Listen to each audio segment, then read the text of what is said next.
Overseas today, the U.S. military carried out airstrikes in Libya, targeting a camp and also a Tunisian terrorist linked to attacks in Tunisia last year. U.S. officials say they were very concerned about the camp because intelligence indicated those training therein were preparing for an attack, quite possibly in Europe. In light of those developments, let's turn now to our panel. Skyping in from Los Angeles, of Arabs for Israel and director of former Muslims United, Nonie Darwish. And also Skyping in from an undisclosed location, terrorism expert Raymond Ibrahim. Raymond, first to you. The goal was to target a Tunisian terrorist and get rid of the camp. Over 30 people were killed in this raid. Do we have any assurances we just got the bad guys, or is it inevitable in these kinds of attacks there will be civilians killed as part of collateral damage? It's inevitable, and that's something that every military organization and entity has always been aware of. You're going to have to end up killing collateral damage, as bad as that may sound. In the case of these terrorist camps and so forth, I've always argued that, for example, ISIS, the Islamic State, which is also very much entrenched in Libya now. In fact, they're calling Sirte the second Raqqa. Raqqa, of course, is the capital of the Islamic State in the Middle East and the Levant.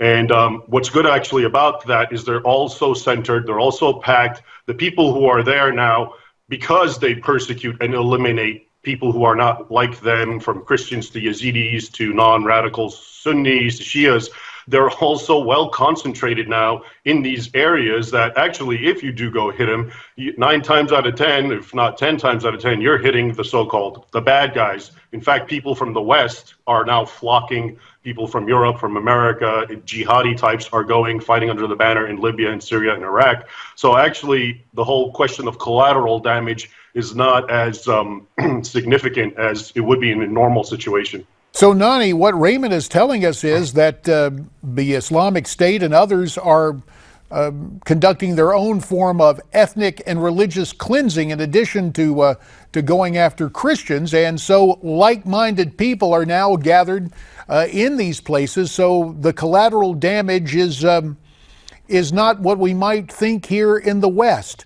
Have you been in contact with former Muslims, with Christians? What is the situation as you see it? The situation is extremely dangerous, in my opinion. The goal is not just, it's Christians, of course, anybody who's different, but the goal also is against any stable Arab governments, like the governments of Egypt, Jordan, and Morocco, perhaps, Tunisia. And also, these terrorists are operating in Morocco, which is just across the shore. This is the closest country to the heart of Europe, to Spain. So it's the danger is really for everybody, and especially Europe. And you mentioned that geographically, Nonie, and Raymond, we take a look at this because we understand Moroccan officials raided several homes, arresting 10 men linked to an ISIS cell. Investigators now believes this indicates that ISIS may be changing tactics, training people in Morocco instead of Libya. Raymond, is that because of Morocco's proximity to Europe?